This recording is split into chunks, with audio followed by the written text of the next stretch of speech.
Why SypherPK exploded in popularity despite Fortnite's decline. Commonly used saying That's that the me. winner of a particular domain usually ends up being the person who got there first or the person who stuck around for the longest. In the case of the creator we'll be discussing today, when you're both first and last, you end up becoming virtually unstoppable. SypherPK is a content creator who, despite being relatively popular since the very beginning of Fortnite, has recently seen an absolute explosion in viewership during a time at which almost every other creator has witnessed a decline. Ninja went from 180 million per month to 30 million per month, Tfue went from 100 million per month to 20 million per month, but SypherPK went from 15 million to 75 million views per month. Sypher seems to know something about the YouTube algorithm that nobody else does. And in this video, we're going to try and break down this knowledge into understandable terminology, so we can attempt to answer why SypherPK exploded in popularity despite Fortnite's decline. Nice. SypherPK was launched into Fortnite's mainstream from the very beginning of the game's release. He had learned his video making and entertainment skills from over 6 years of RuneScape, Elder Scrolls Online, and other variety games. At the time I was playing RuneScape and I started recording RuneScape videos and editing them. Everyone on this dude, everyone on Mama Car, everyone on Mama Car. Protect me, guys, protect me. I'm gonna die. I'm trying. So when Fortnite was released, he already had a baseline understanding for what type of content he needed to post in order to grow an audience. SypherPK began to display this ability to appeal to the algorithm when he would gain traction for his Trap Tower videos in early January 2018. Yes! Oh my god! It worked! And the Trap Tower actually got way more views on other channels than it did on my channel at the time. Like, it got over 10 million on Facebook, and it got millions of views on other like top clip channels. It actually didn't get that many views on my channel, but it did explode on other channels. God, I got the angle and everything. GG. These videos helped him to stick out from the noise in the beginning because the idea was incredibly witty and unique. And the explosion didn't really happen until the Trap Tower clip, like the famous viral Trap Tower clip happened. Ensuring that his audience continually returned to his videos and streams, ultimately popularizing his content on YouTube. SypherPK seemed to understand this to some extent, stating that part of the reason he was making the Trap Tower videos was because I want to be Twitter famous. many of these videos would not only go viral Did I say that? on Twitter, but they would also be included into those classic top moments compilations. BCC trolling hit me up and they were like, hey, your clip is awesome. Do we have permission to use it? I'm like, yes. And then like all these other, Facebook pages and everyone was sharing it, and it just like 10, 20, 30, 40 million views. It got posted on like the Fortnite Reddit, which was ultimately beneficial for Sypher, as it will make his face more recognizable so that when his videos or streams were recommended to a potential viewer, What's funny is that we actually didn't used to put my face in the thumbnails because the videos would do worse with my face in the thumbnails. And now we only put my face in the thumbnails because the videos always do better with my face in the thumbnails. There was a shift. It went from don't put your face in the thumbnails because the videos will do worse to put your face in the thumbnails because they'll do better. And people always like talk crap about like my thumbnails and whatnot, but like it is just how YouTube works. It's a business. They see the recognizable face, they want to click on it. Okay, that's just literally how it works. That's also another reason why we reuse a lot of thumbnails. I could update them, but reusing thumbnails is actually not necessarily a lazy thing. It's like both lazy but also brilliant because it's the familiar face and the familiar expressions allows the viewers to be more retainable. there was a higher probability that the viewer would click the video, increasing the click-through rate and boosting their performance. It would also help Sypher gain a reputation as the quote trap king, with his name even being endorsed by Ninja. Sypher, you're the trap king. Another element that ultimately helped him stick out amongst the wider audience. But while Sypher got the ability to play with individuals like Ninja, he unfortunately wouldn't see similar levels of success with regards to view count on YouTube. Ninja took off and completely dominated the mainstream as the adolescent audience surrounding Fortnite were looking for their new god. Sypher certainly saw reasonable success on YouTube, often gaining between 10 and 15 million views per month, but these numbers didn't really stack up to the 100 million per month being received by the top dogs like Ninja and Tfue. However, things didn't stay like this forever, and as time progressed, the viewership received by these top creators would begin to go back to Sypher. surprisingly at a time when Fortnite appeared to be declining in popularity. When everything else mentioned seems to paint somewhat of a dim picture for YouTube's Fortnite genre, we have to ask the question, how could Sypher's viewership increase possibly be the case? The first topic that we'll discuss with relation to Sypher's YouTube popularity explosion is actually the decline of the other creators previously mentioned. In what felt like late 2018, early 2019, we started to see an explosion of clickbait media relating to the death of Fortnite. Is Fortnite dying and will be gone in 2019? Is Fortnite dying? The truth. It's Fortnite's dying. Why is it dying, and why does that make me so happy? These videos were somewhat reasonable, and there was fairly basic data to back up the statement that Fortnite was declining in popularity, such as the Google Trends graph for Fortnite showing that the game had fallen off since its peak. What this seemed to do for many— The only thing about Google Trends is that the longer something's been around, the less the Google Trends would correlate, because people initially like, oh, what's Fortnite? They go and Google it. Now you tell someone Fortnite, they already know what it is, so they're not going to go Google it. But Epic actually released numbers recently in the Apple lawsuit that indicates that Fortnite never really died or declined. It actually has still been extremely popular, and it's one of the most popular games in the world. 80 million average players for the, in one of the months, which makes it the most played game in the world. So using Google Trends is not a very accurate way. It can give you some correlation to things, but not necessarily accurate in terms of the success of the game. Many pros was give them the feeling that they needed to jump to the next big game in order to maintain their viewership, which was also likely reinforced for those who saw an initial decline in their monthly view count. For this reason, we saw people like Tfue, Nick Merck, Symphony, Tim the Tatman, and many others jump to Warzone, while Ninja and Myth went to Valorant. I have access to Valorant, and I'm about to hop into a game. This is going to be first impressions. All of which assuming that these were going to be the next big YouTube gaming meta. But this meta never really seemed to eventuate. People didn't randomly get interested in Warzone or Valorant just because people were making videos on it. And there was now this massive audience still wanting Fortnite YouTube content, but very few competent creators still making it in comparison. It's also really hard to make Fortnite content, especially these days. You can't just play. Back then, you used to be able to just play games and upload good wins. Okay, I got a 15 kill solo win. We got a squad win with the boys. We dropped 50 kills. We went duo squads and tilted towers. You used to be able to just upload good gameplay, which is actually what you're seeing a lot of Warzone right now. On Warzone, people are just uploading good gameplay with like meta guns. And sometimes the gameplay is around the gun, which makes it a little bit more unique. But a lot of times it's just like, oh, I dropped 30 kills or I dropped 40 kills. I'm uploading this as a video. And that worked early in Fortnite. Does not necessarily work as well right now at all. You have to actually have really unique content for it to work. And Cash App just dropped 69 gifted subs, which is actually the amount of pounds I've lost in the last 7 months. I've lost 69 pounds in the last 7 months. That's one gifted sub per pound. Cash App, thank you for the love. I appreciate it. Thank you for recognizing my weight loss. You have the best hair on Twitch. Thank you so much for that. I appreciate it. Thank you. Thank you. Speaking of hair, we chat 10K subs. I'm dyeing my hair, and we're probably gonna get that in the season 7 launch. I got to figure out how I'm gonna dye it and what color I'm gonna dye it, and if I'm gonna regret it and just get a buzz cut afterwards. We will see.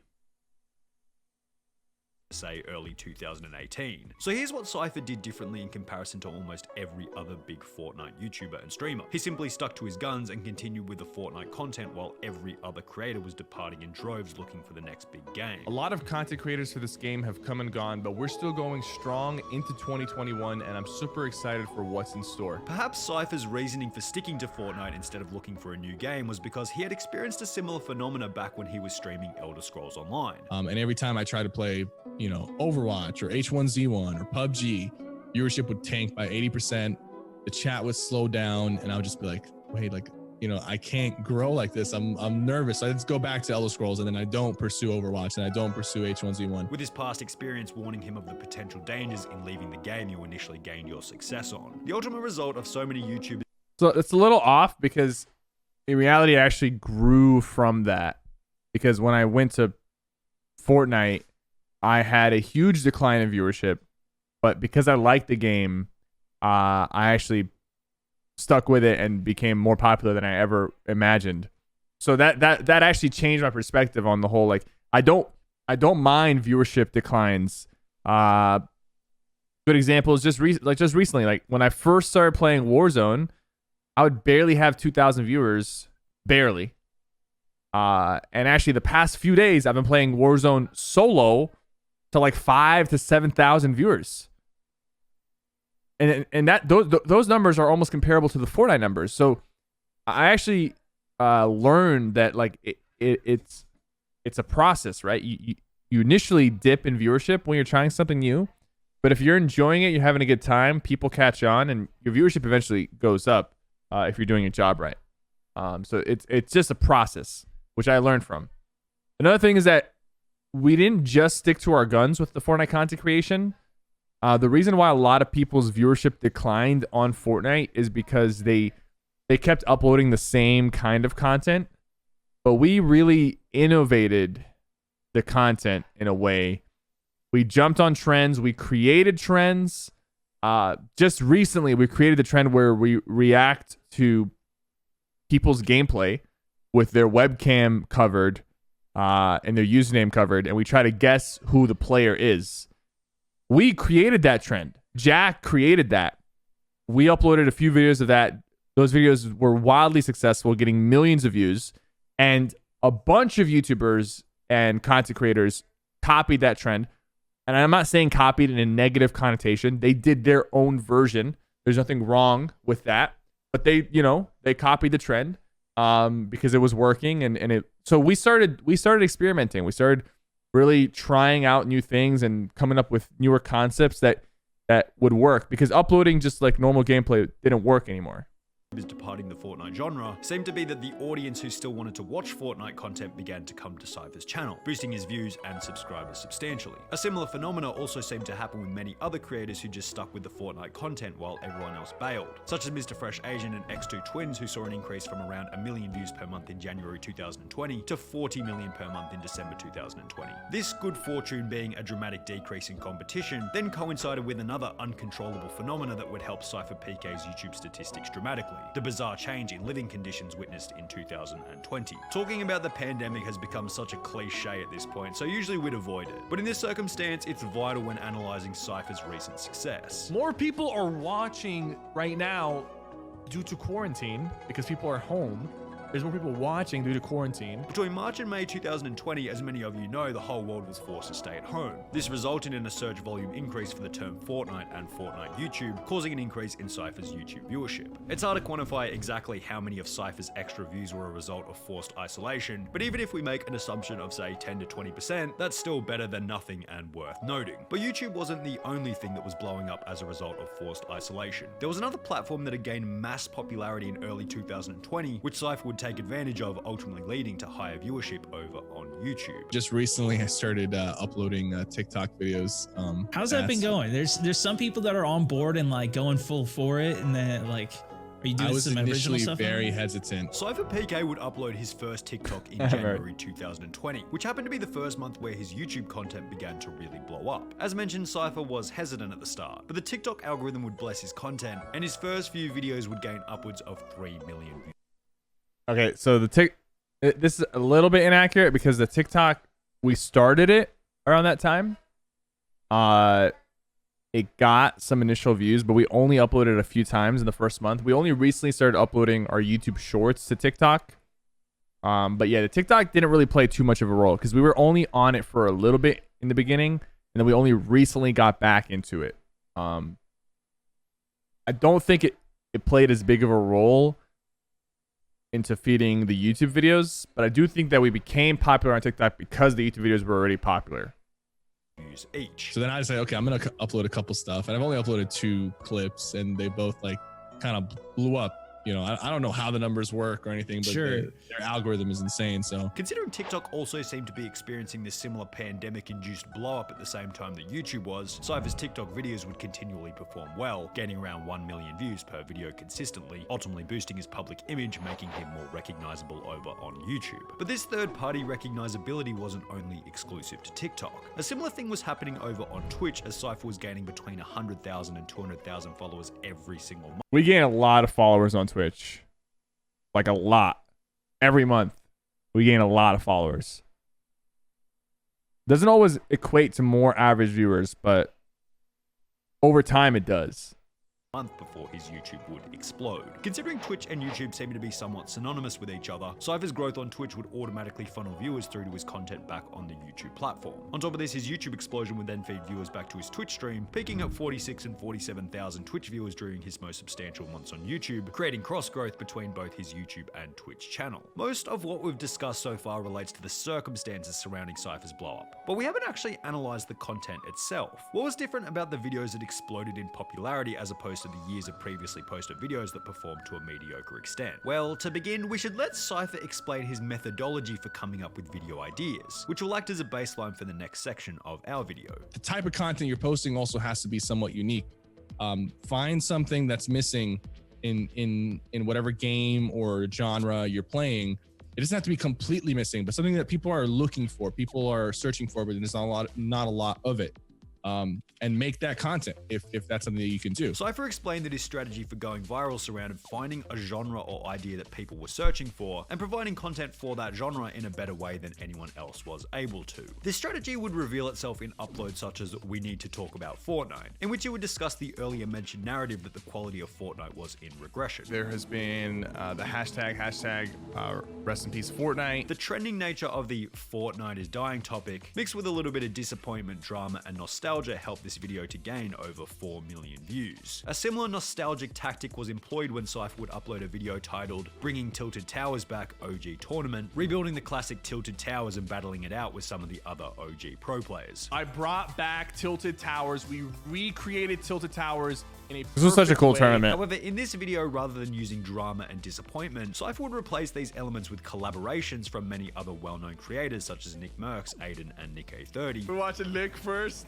Let's see who Nick's landing. Boosting the recognizability and credibility of the video. One final piece of content uploaded at the end of March also stands out as having somewhat of a similar strategy to the OG. Oh, dude, the talent shows. That's how I won Lachlan's $20,000 trio fashion show video, which would gain 12 million views, making it one of the most popular on his channel. Hey, it's Yoshi and Mario. Hey. The potential success of this video had been proven in the past after Sypher had uploaded a 7 million view video with an almost identical title 3 months previously. However, the second time around there was double the prize money being offered, making the video more enticing to the viewers.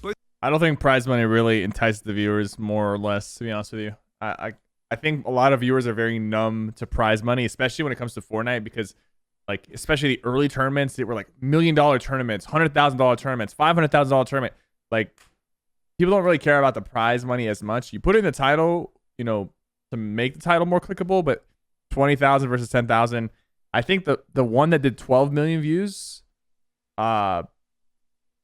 did better because it was a more elaborate video and it was a talent show that was a little bit more well produced. So like people really hopped on that. Both of these videos had employed the previously discussed tactic of collaboration, specifically with Lachlan, another creator who had stuck to his guns and continued making Fortnite content despite the wider opinion that Fortnite was on the decline. On top of all of this, Sypher would also set his content and video style up in a way where he was able to pump out a video every single day, and since the YouTube algorithm just feeds you content from the creators you've already watched in the past, these months during which he'd receive whopping view counts would act as a baseline for recommending Sypher's content in the future. Sypher would also brand his videos with his face in it so that every single thumbnail was almost the exact same, helping his videos to stand out as trustworthy, also enticing a returning audience as the viewers already kind of knew what to expect. Since Sypher's massive viewership explosion, his views have backed off a little bit, as he now averages around 40 million per month, which is less than the 75 million he was receiving in April and May 2020, but substantially better than the 15 million per month he was receiving back in the day. As a whole, the blow up seems to have come from... Oh, he doesn't cover... So here's the thing. He's not covering a pretty crucial detail. So 15 million back in the day. The 40 million these days, right? But that 15 million is coming from the second channel now. So more SypherPK averages the 10 to 15 million views that my main channel used to average back then. And that doesn't include the Sypher Shorts channel, which averages more than the main channel, which averages like 40 million. So it actually went from 15 to 75 to now 40 million views on the main channel, 40 million views on Cypher Shorts, 15 million views on more SypherPK. And Cypher Plays is like it's a different genre. It's Minecraft, it's whatever, but it still averages a good amount of views. So like, it's actually doesn't really paint the full picture here at the end. I don't know if he covers this. I don't think he covers the second channel. Seems to have come from a more sophisticated understanding of the YouTube algorithm. So it's easily almost 100 million views on average now. Fortnite content. On top of this, Cypher has gotten more advanced at ensuring his audience consistently returns for his daily uploads, aided by growth on third-party platforms such as TikTok and Twitch. Overlooking all of these elements is the simple but out of control factor being that the competition for quality Fortnite content on the YouTube platform has declined significantly, helping Cypher to stand out from the noise while simultaneously boosting his market share. This was the story of why SypherPK exploded in popularity despite Fortnite's decline. So it's a well-produced video. Definitely did his research. I think he missed a couple things, but you can't expect someone to catch everything, right? But I do think missing the second channel and shorts channel that's a big miss, because second channel goes crazy on views as well. And then if you go to Cypher Shorts also goes really crazy. So I think it's important to point that out. Also, guys, if you're not subscribed to Cypher Plays, we just uploaded a new video.